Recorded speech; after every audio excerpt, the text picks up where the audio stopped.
ahead and get started. Okay. Okay, so welcome. We're happy that you have all joined us today for this presentation by Don Dunlap, the Teichgraeber Legacy. And so I am Don has sent his presentation to me, so I am going to share my screen and pull it up. And then once I do that, then Don will take over. So let me.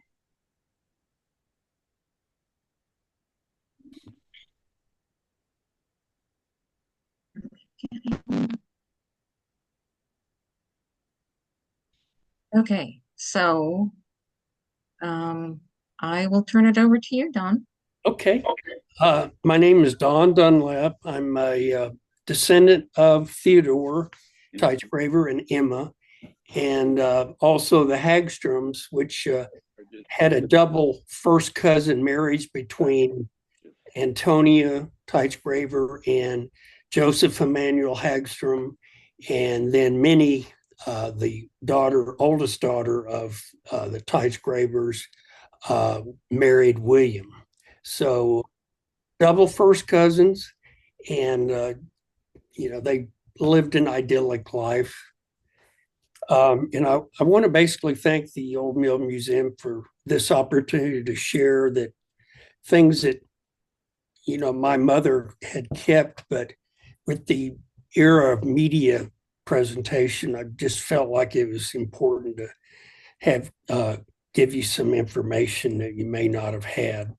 I also worked with the Cole County Historical Museum in Jefferson City, Missouri, because I never knew hardly anything about the Hartwigs. And by contacting them at the museum, they did some background information, and they were very helpful. And my daughter Paige, I want to thank for helping me with the project details. So basically, Theodore, born in 1861, grew up in a town called Niederfrohna, and if you go to look at it online, it really looks a lot like Lindsborg. I mean, there are these flat, fields of wheat, and there's a river that runs right through there, and so it I'm sure was after as many times as they moved around, he was found something that he felt like was perfect. I'm just going to give you some of the terminology that is used in milling, and I'm sure this is what Theodore would suggest. The daily grind, which is a repetitive nature of milling, led to the concept of the daily grind. Another one would be run of the mill, meaning an ordinary daily grind. Keep your nose to the grindstone, which was part and parcel of grist milling. Rule of thumb, which had to do with the master miller putting some of the coarse flour to feel to see what its stage is. Put your shoulder to the wheel. And this one kind of got my attention. It says 3 sheets to the wind. And what that meant, according to this article, is that in the Netherlands, they had these windmill mills. And the saying was they had four sails on them. And when one sail was removed, I guess to slow it down, they started using that term. At least that's kind of the joke story. Fair to Midland, that's a well-worn phrase. So, okay, let's go ahead and move forward.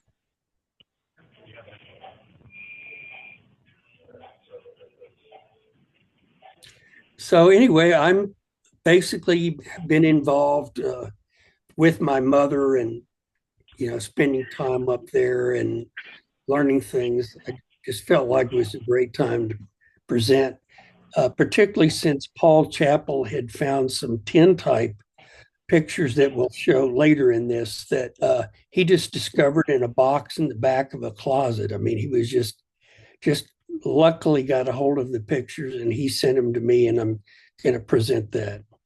Um, so I've done a lot of research, online, and my mother compiled a photograph, atlas, and they were all mixed in there together. The different, the Hagströms, the Dunlaps, the Hartwigs, and so anyway, we enjoyed doing the work on it. Okay.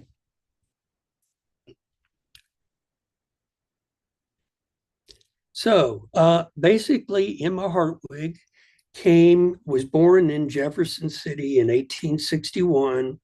Her father, Johann Hartwig, was from kind of a Prussian area near the Baltic Sea, and he immigrated to eventually ending up in Jefferson City. Missouri was a big place where German immigrants went to. They said that the Missouri River was like, they call it the Missouri Rhine, Rhine, because it reminded people of kind of those shallow valleys that was in the Rhine River areas. So her father was in the Civil War, and he was on the Union side. And this story that was passed down to me is that they were within shouting range of the capital of Missouri.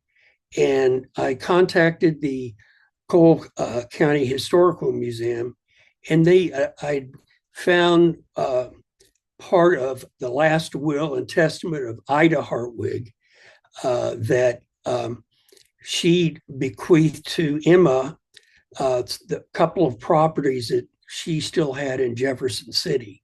So after Johann died in 1890, about 1892 to 2002, Ida came to live with the Teichgraebers.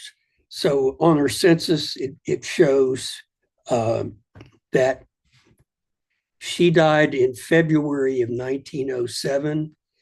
And I've heard various things that she had a heart attack and she just collapsed. But I've never really read a detailed document on such a thing.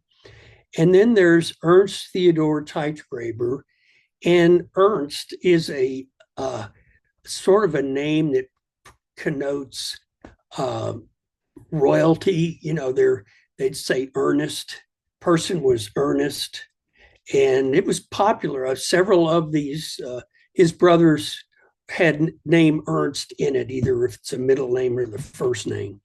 But he was the oldest of a total of 5 boys, and I don't want to give you a wrong number, but a bunch of strapping boys that eventually decided with the things that were happening in Germany.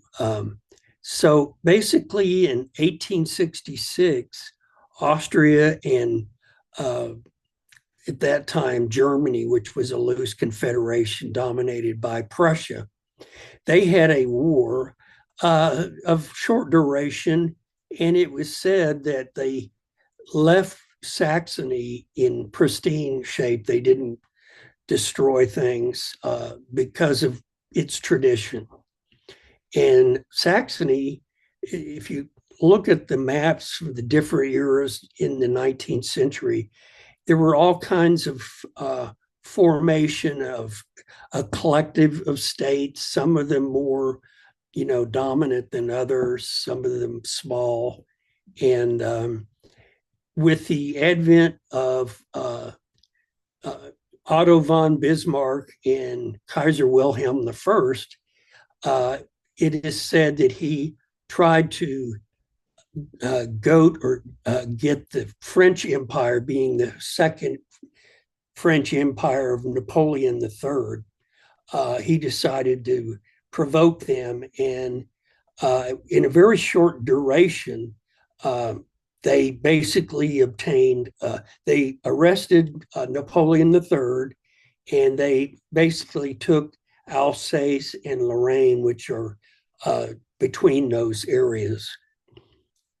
Uh, so he was in conscription through 1870 to 1871, and this was compulsory with, and all the Teichgraeber boys fulfilled their conscription. The migration of the Teichgraebers from Europe started with Theodore in 1873, and until they kept coming over into 1892 when two of the daughters came. The Castle Garden in Manhattan was the entry point from about 1855 to 1890. And this is on the lower end of Manhattan Island. And it was then overwhelmed, I think, and they basically, built Ellis Island. So he had to deal with what was seen as after the Franco-Prussian War, the development of the Second Reich, which means Second Kingdom. The first being the Holy Roman Empire, that was from around year 800 to the end of the Napoleonic Wars, I want to say around 1806, 1812, somewhere in that area. So that's how he started things. He helped to sponsor his brothers and sisters to come over. He, allowed them to live with him. Often the cost of taking a steerage location in a boat, usually steam engine, that it basically was how he got over.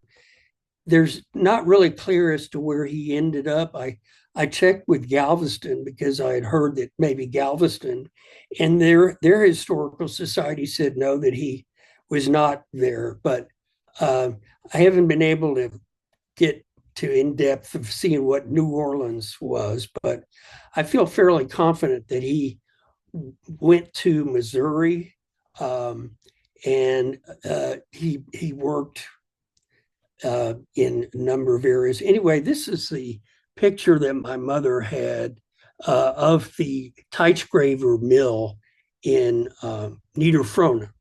And there's some question whether it was they owned the mill or they worked with the mill. But it was a multi-generation Teichgraeber enterprise to learn milling, and all the boys basically learned milling and got to the point of being a master miller, which could take up to 6 years of apprenticeship. And it was a fairly detailed thing. Also, people in the milling business had to move around a lot, which is what basically Theodore did from when he got here to America. And he, I think, was working in a flour mill that is in what's called the mill bottom, which is where in Jefferson City, where the flour mills, I'm pretty sure they were grist mills. So I figure it's about maybe a quarter of a mile from where the Hartwigs lived. The Hartwigs lived right across the street from the state capitol, and they bought a couple of lots that were passed on. So anyway, that's how they started to come over here. Okay. This is basically what the German state is today. Further in the upper right would be where there's Prussia. Saxony, this part of Saxony is fairly flat, a lot of but it abuts up to the Ore Mountains, which is that straight line that goes across the bottom between Czechoslovakia and Saxony. So there was some foothills. They were not really considered of any size. Okay. So yeah, here's a picture of basically where it became a German state. It was the Second Reich because with the Otto von Bismarck and with Kaiser Wilhelm I, they became increasingly uh, radicalized and militaristic. So that after that war, this is what it transcribed into. And this was basically the location until the end of World War One.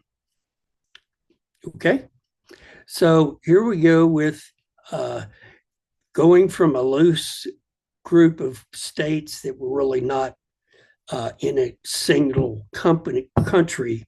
When they won the Franco-Prussian War, they were able to get several of the Germanic states to join Prussia and to go to what's called the Second Reich. And this was, you know, I guess some of the Germans felt like, it was really, they got the short end of the stick with at the end of World War One. So this is basically a appearance of how the soldiers looked like. They had the pointed helmets, which were, probably something that, started, when they started making, going to the Holy Land. So these are what I found were generally the soldier uniform. Okay, so basically the start to move was on the death of Theodore and their family's mother, and she was named Antonio Fisher Teichgraeber. And she died really pretty young. I mean, she basically, I think, lived into her 40s, but not in a period of time. So as the Second Reich began to formulate itself, the economy after the Franco-Prussian War began to be have struggling. And I've read places that Theodore decided that, now was the time to leave. And he went and worked, like I said, probably short-term stints at various mills based on when the plant, the harvest would be, and a number of factors. Weather would be a big factor as to, how mills would operate. And this mill became basically electrified.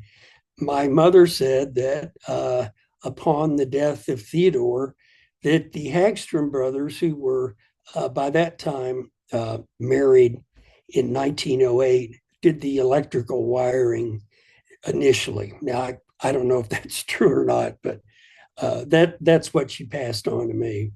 The flag to the left, lower part, is basically the Iron Cross, which they felt like Bismarck felt like it was a symbol of power of iron and blood. So that's where they came up with this. And then the United States flag, this is how it looked during this period of time around the 1870s. So it's not a full 50 state map, as you probably know. But so anyway, he came to the United States. I feel like they had social groups, German clubs. St. Louis had a big German club, and Jefferson City was a real area where Germans migrated to. And basically, the band across Missouri from St. Louis to Kansas City is the Missouri River, and that's, they felt like it had semblance of their homeland. So anyway, okay. So another part of this picture is a group of people that came to the United States primarily to get free land. When Catherine the Great of Russia uh, enticed the Mennonites to move to the Crimean area and grow. They gave them land. They didn't have to serve in the military, and primarily in Crimea. But this changed to where they had the opportunity by the 1862 Homestead Act in the United States. They had the opportunity to potentially immigrate to the United States. So there was a long transition between the families. Okay, here's a picture of what I was telling you about, the Castle Garden, also called the Castle Clinton, which is the foundation is still there in that part, and you can see the Statue of Liberty, but the wooden frame that's in this picture that was from 1855 to 1890, this is the way it looked. There were other places that people did have entry points, but New York City was, I'd say, what was commonly used. Okay. Okay, so pictures that my mother had, and I don't know really what the context is, but she typed up there that Emma was this little cherub on the lower left. I'm not really sure who the boy is, but Johann Hartwig basically married Sophia Hartwig, and they had 3 children, and Sophia died, and it was customary during that time, often for when someone died, like one of the sisters, that the widower, would marry the other sister of the Hartwigs. And that's exactly what happened. So basically, Ida lived from 1832 to 1902. She probably died in Lindsborg, but she's buried in the Riverview Cemetery in Jefferson City. Okay. All right. So here's a picture. Sanborn maps were used extensively for estimates of fire, property values, where they're located. And this picture, you can see the Missouri State Capitol. That's, one of the earlier versions. And you can see a red arrow in between a couple of those. Looks like maybe a 1-story. Well, I'll show you other pictures. But it was right across from the armory, which is that kind of box-like area, which is above label 2. And, they lived there until Johann died. And they had 2 properties on the Missouri River. And in 1911, when their capital burned, I believe that through eminent domain, they purchased the lots that the Hartwigs had, and it became part of a number of things, including probably the capital area. Okay. All right. So here's a closer picture. The white building in the top is the armory, which was during the Civil War, about 1861. They built a Union armory, and that was right across the street from where they lived. Now, whether those white sheets are related directly to them, but there looks like right in front of the armory at the lower level, like a 1-story. That's probably where the Hartwigs lived. Okay. So he came to America. He worked in several locations, itinerant, in the milling business, because I imagine he had a lot of opportunities, but because he didn't own a mill at this point, his positions were probably uh, short term. He would be a master miller, maybe of a harvest, or so he moved around. First two, we know of that I know of is basically this 1879 picture of them when they got married. She was 18, he was 28, and there were German clubs and organizations where the Germans who migrated basically had a network. So really not sure how they met, but the area right where the Hartwigs live had, like a saloon and a grocery store. So, who knows how they connected. But anyway, that's 1879. Okay. This is a picture of what I believe is Richard. And this was an ID that was used at some point. And I believe that's Antonio Fisher to the left and Richard to the right, probably used as an ID at some point, as because he was probably not a legal age. And that's the first picture I've ever seen of her. She didn't really know much better. Okay.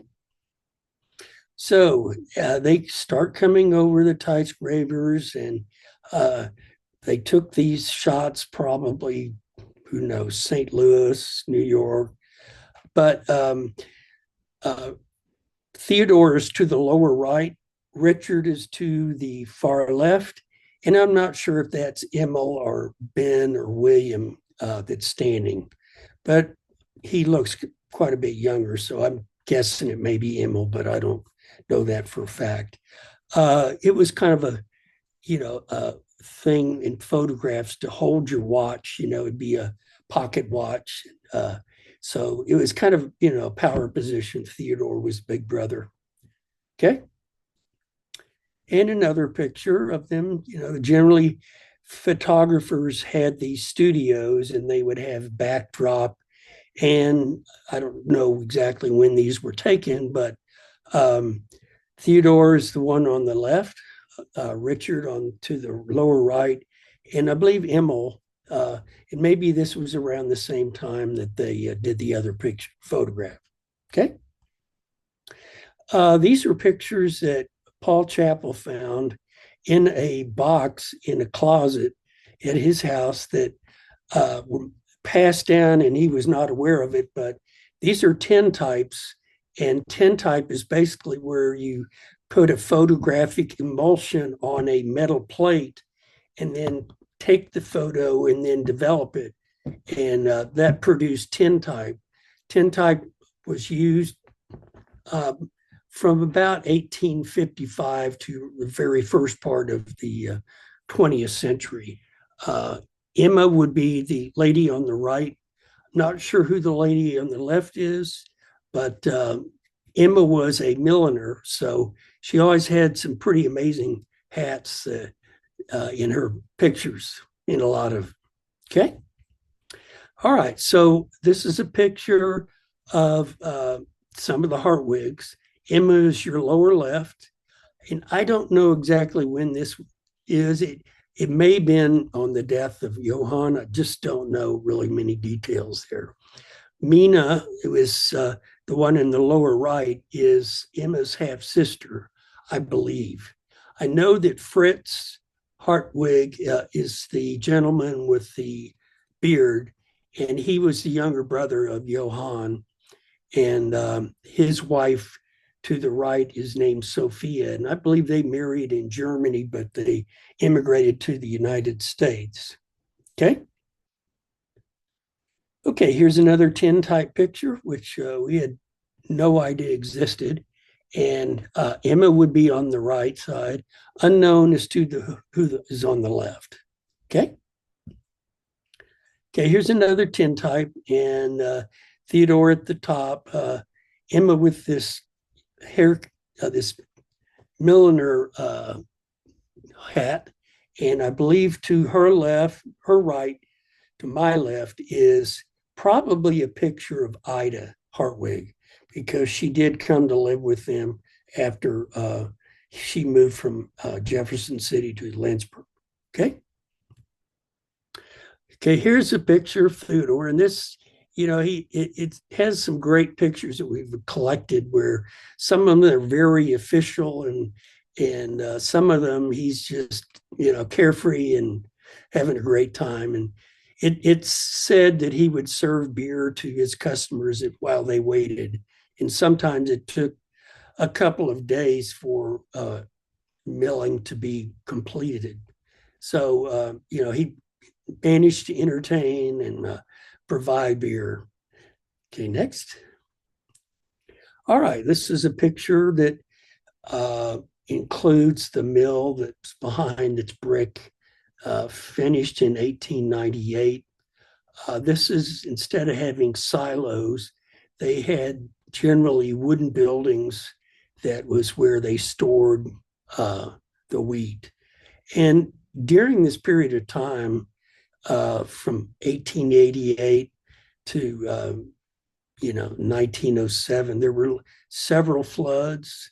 There was no really river management like today. The Canopolis Lake and the dam for that lake is used to control, at least partially, some of the flow of the river, Smoky Valley River. Okay. Okay, these are their children.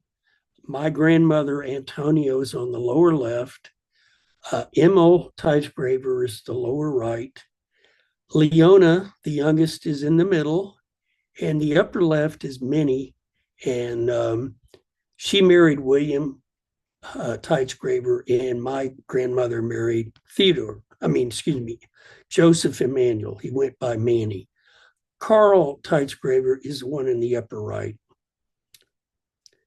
Okay, so as we've been talking about the history of heavy rains and problems that have happened with fires and floods and everything, this apparently was a pretty catastrophic flood, but there's been some since then too, so it's just fairly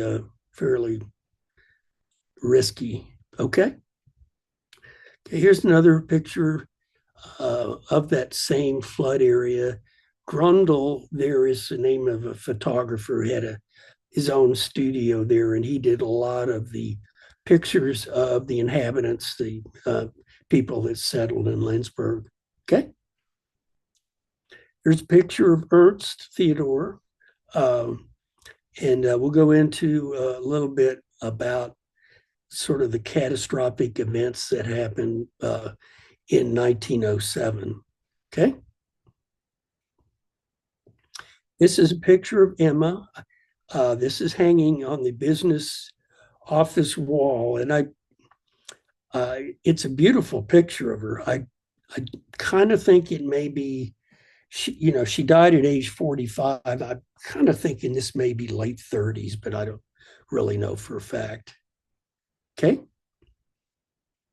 Yeah, here's a picture. It's a little bit overexposed from the original, but basically this is a horse-drawn carriage. They had a area on their property where they boarded their horses, and this is prior to the age of cars, so they took this into town probably.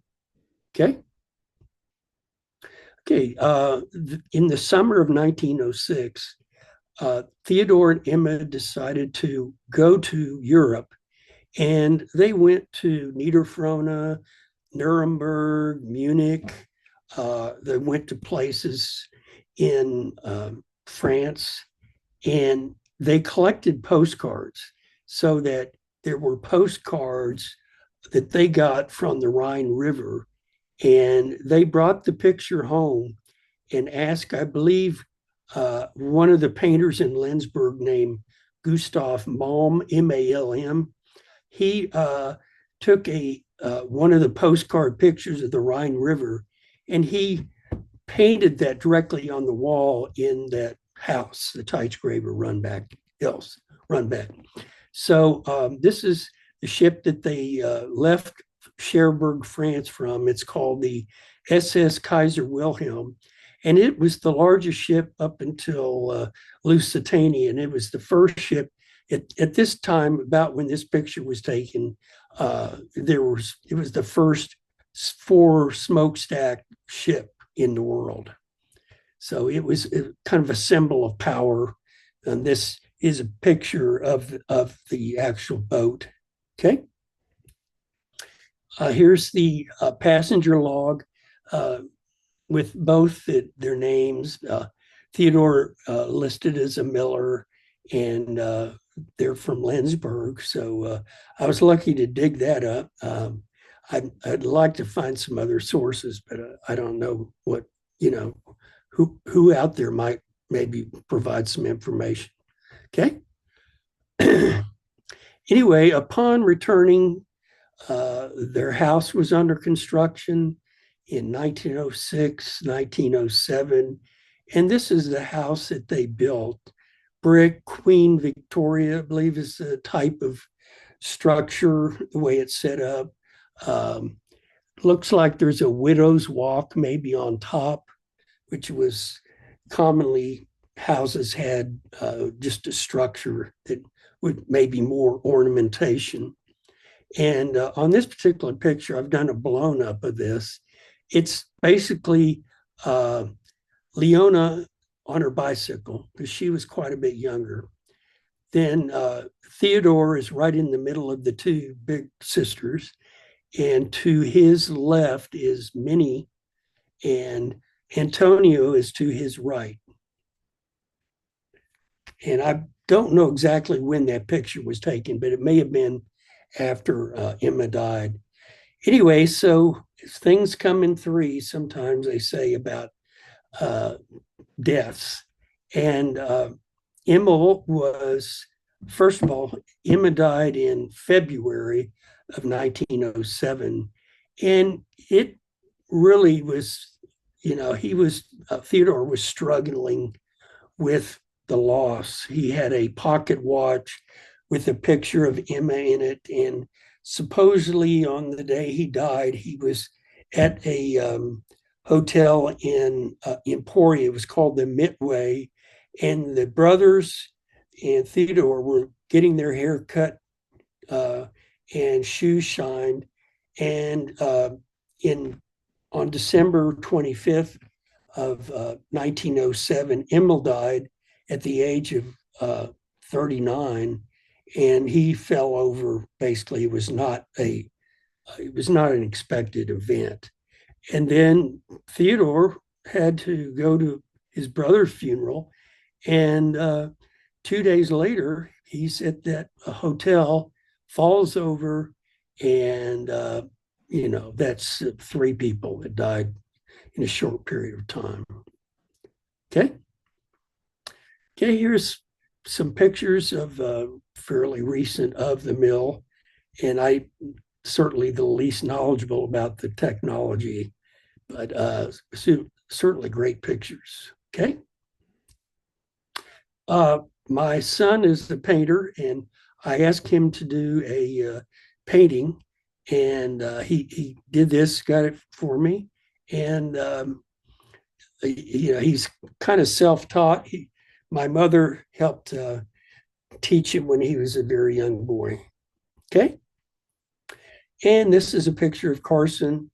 And, the joke is that the Germans were Teutonic Knights. And by the time that during this period of time, there was no actual movement of the Teutonic Knights in Kansas, but it was mentioned in some of the obituary information that they were in a Lutheran group of, they call themselves Teutonic Knights, and they were largely an organization to help people or to help deal with emergencies. So the Teutonic Knights started out with the Crusades, with it being militaristic. Okay. This is basically, to the left is my grandfather, Joseph Emanuel, and he grew up on a farm in New Gotland. and he had two brothers, and they immigrated. His father and his grandfather immigrated from Sweden, and their name when they got to the United States, they changed from Peterson, saying it was just a common, ordinary name. They changed their name to Hagstrom.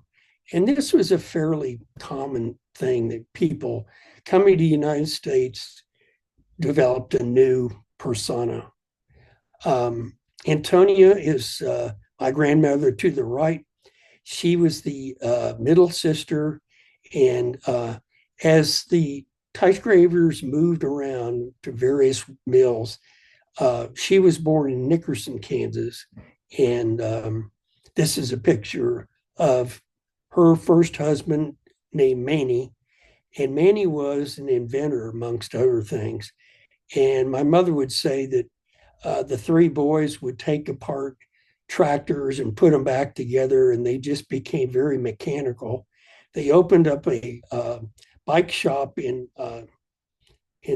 Lindsborg, and later guns. But then they got out of that and decided to get into manufacturing, which is a topic that I'll bring up at a later time. Okay. And this is the family that is at Swope Park, I believe.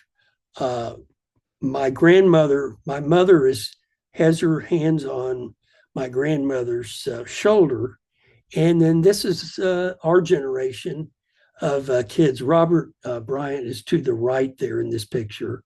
Paul Chappell is the youngster right to Bob's right. Me in the middle. Phyllis, my middle sister, up to my upper right. Karen, my sister, is on the left. And this is Jerry and Helene Hagstrom, who were the children of Jerome Hagstrom Jr. And okay, so basically, I hope you got something out of this. And let's see. Okay, well, let's see.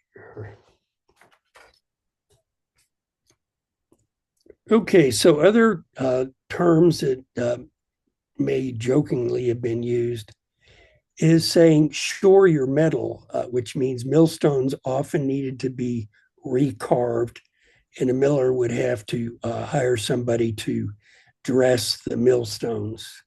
The next one is take your turn, which means if you were there to get your crop harvest, you had to wait in line, and sometimes it would take a couple of days. And the other statement, jokingly, is that all is grist for the mill. So meaning that it's a thing of profit, but it was largely stone grist mill till they put in the steel rollers. And that's I'm going to ask Lenora to go over the events that have been happening at the mill, and she'll take it from here. Okay, thank you, Don. And I kind of neglected at the beginning. Don and his daughter, Paige, stopped in earlier this summer. I think that was in probably early June. Right. And I had actually did some research for Don, I don't know, probably 20 years ago, maybe longer. Right. I think that I shocked Don when he came in, and he told me he was a great grandson of Theodore Teichgraeber, and I said, "So, tell me what your name is." And he said, "Dunlap," and I was like, "Oh, you're Don," and I think he just about fell over, and it's like, but it's just it's just one of those things that I remember. So, so thank you, Don, for doing this and agreeing to do the Teichgraeber history. Don is planning to do one probably early next year about the Hagstroms, so be looking for that. So I'm going to go over just briefly about what's been going on here. And so these are some of the restoration projects that have been ongoing with the mill since 2017. And I didn't I did not realize how much had really accomplished until I started putting this together. It's like, oh, we have really have done a lot. So in 2017, we received a $100,000 donation from the David Nutt estate. And with that money, we replaced all the windows, which were about 40 windows in the building. We did guttering and flat work, and we did some basement interior and exterior foundation repairs. So here's a photograph of the before picture of the windows, and you can see that they were not in good shape. And so we hired Sproul's Construction out of Marion, Kansas. They replaced and redid all of the windows. They look fabulous. They did a fantastic job. We also, with that money, did put a guttering on the powerhouse, or on the scale house of the mill, because there had been no guttering and we were having some issues with drainage. And then we replaced the guttering there on the back side of the mill. And then we did some flat work, which was involved installing new drains. And so this is between the powerhouse and the mill. And so some before and after pictures. And then those drains then extend on out to the river. And then we also did some interior basement tuck pointing. And tuck pointing is where you have stones or bricks and the mortar starts to kind of crumble. They chisel that mortar out and then remortar it. So that's what they did in the basement and on also the exterior foundation. And because we had some drainage issues there on the scale house, part of the scale was starting to actually rot away. And so we have a very dedicated handyman crew here at the museum, and they replaced some of those planks. And with those planks, we have a gentleman, John Buckner from North Newton, who took those planks and he has crafted those. He does wood turning, and he has crafted pins, letter openers, wine corks, and door stops, and ornaments from those. So if he would like to have an actual piece of the mill, those are available in our gift shop for purchase, which is a very neat, unique souvenir from the mill. We also replaced some of the steps. Some of the steps in the mill were getting very worn, and so I forgot to go out and count, but we replaced quite a few of the actual steps in the mill. And then in 2022, we received a Heritage Trust Fund Preservation Grant, which totaled a little over $100,000. We had local photographer Jim Turner come down with his drone, and that's what he's doing there in the photograph, is flying his drone, so that we could get some up-close photographs of the exterior upper walls. And we found some things that were, I will say, a little bit alarming when you actually get close up on those. And so we were very fortunate into receiving this grant when we did. So with that, we did some upper exterior tuck pointing.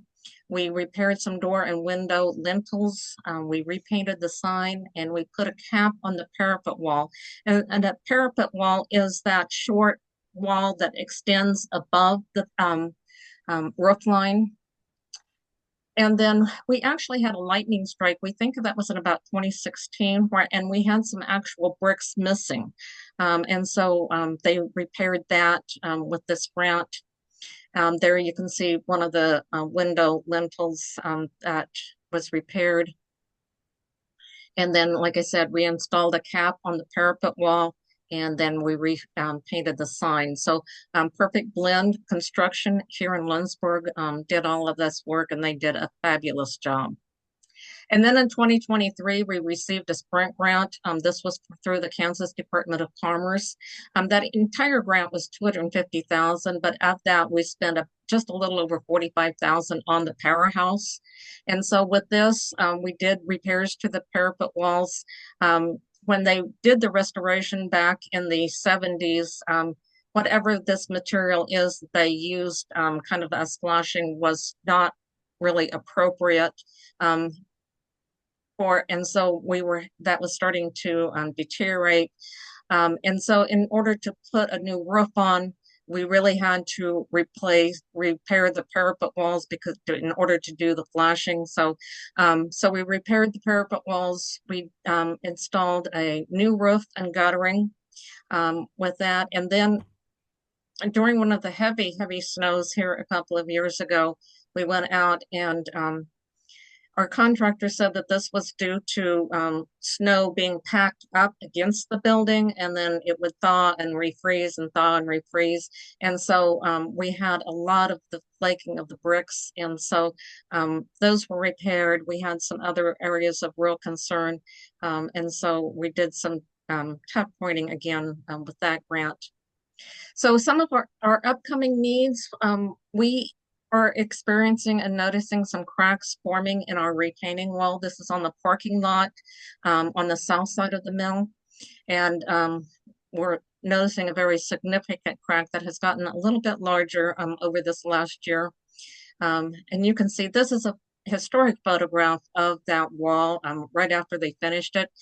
We've not been able to exactly pinpoint the exact date, but we think it is about 1920 or 1921.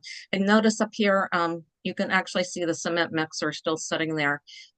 So it would be wonderful to get it back looking like that, but we're just hoping to stop the cracks. So part of the issue is that when we have heavy rains, that rain comes down Mill Street, comes down the parking lot, and follows the parking lot around. And then when it gets to the retaining wall, it has no place to go. And you can see this is from a recent rain, and you can see water sitting there. So our contractor that we have consulted believes the solution is we have a drain that's over on the southwest side of the parking lot, but the parking lot itself is too high and doesn't flow that direction. But his thought is to create a drain out here in the center, connecting into that existing drain, and that drain goes across the parking lot and empties out on the other north side of the dam. And so he believes that would and then regrading the parking lot so that it all goes to that area. And then also we're having some issues on the interior. And so we need some interior third floor tuck pointing. So on that first photograph that I showed where we had flown the drone and we had those areas, that was actually letting moisture into the building because some of those bricks were so bad. And so the white area that you see there in the photograph is caused from that moisture entering the building. So we have some real areas of concern, primarily up near the gables on each side of the third floor. So we are planning to apply for another Heritage Trust Fund grant, which is due in early November for the parking lot, the retaining wall, and the third floor tuck pointing. But again, we won't know about that until I think they make those announcements in February. So we do run the mill once a year. The first Saturday of May is Mill Fest.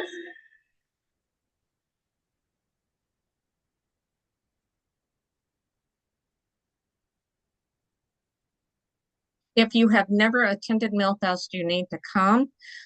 If you're one of the Mill family descendants, be looking for a VIB letter early in 2026, inviting you to come to Millfest because it is really, truly something that you need to experience and see this mill in action.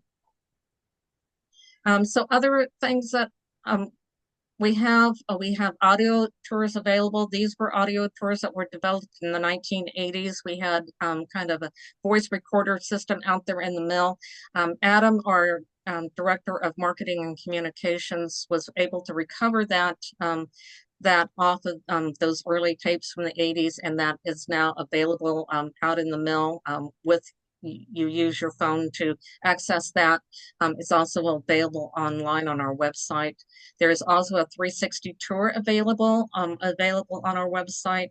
And in development, Adam is working on a augmented reality, and that's where he has taken some of the footage of the mill in action, and with a tablet you can overlay that on current machines and see it in action. So we are really excited to get that finished and to the public. So how can you help? You can become a member of the Lindsborg Old Mill and Swedish Heritage Museum. In August of 21, we became a private nonprofit. We had been the county museum up until that point, and we received the bulk of our funding from McPherson County. Each year, they are giving us less. This year, that has gone down to 25,000, which at the time that they were supporting us, and what we were a county museum, it was 275,000. So we've lost almost $250,000 in funding. So it is really important for you to become a member. Memberships start at $40, family memberships at $60. Make a donation to us during our year-end giving campaign, which that will be coming up soon. Write a letter of support for our upcoming Heritage Trust Fund grant. It's really important that they get those letters and understand how important this mill is in Lindsborg's history and in the agricultural history of the state of Kansas and across the country. And as far as we know, this is the only fully restored roller mill in the country. So it is really a unique piece of, it's a very unique building. Make a donation towards our matching portion of the Heritage Trust Fund grant. This is an 80-20 grant. We have to have 20% of the grant, what we're asking for, in hand when we make the submit the application. So we're looking at a $100,000 grant, and so that means we have to have $20,000 in the bank confirmed when that grant is submitted. So if you could make a donations to that, we would be very grateful. Make a donation to our endowment through McPherson County Community Foundation, especially during Match Week in March. So, and spread the word. Again, this is a very unique building, and we need to save it. It needs to be preserved. So thank you, and I will open it up for questions. Feel free to unmute yourself. I know that we've got several of the Teichgraeber family on here. So like I said, feel free to unmute. And if you want to ask Don questions or myself, we will be happy to answer those.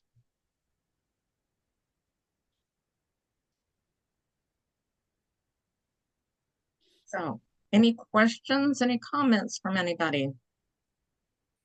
Well, I just want to thank you and what you've done to help me and help on this project that I'm involved with. So thank you very much. Well, thank you, Don. And like I said, I was, when Don and Paige came in earlier this summer, and I just said, so Don, would you be interested in doing a presentation about the Teichgraebers? And he just immediately said, yes, I will. So, so I've been kind of working with Don over these last couple of months. And so thank you so much, Don, for doing this. And Don has agreed to do one on the Hagstroms, like I said, probably sometime after the first of the year. And Don is even talking about maybe coming to Lindsborg and doing something in person, which would be fantastic. So be glad to do it. Okay. Any other questions, comments? Thank you very much. Thank you. Thank you.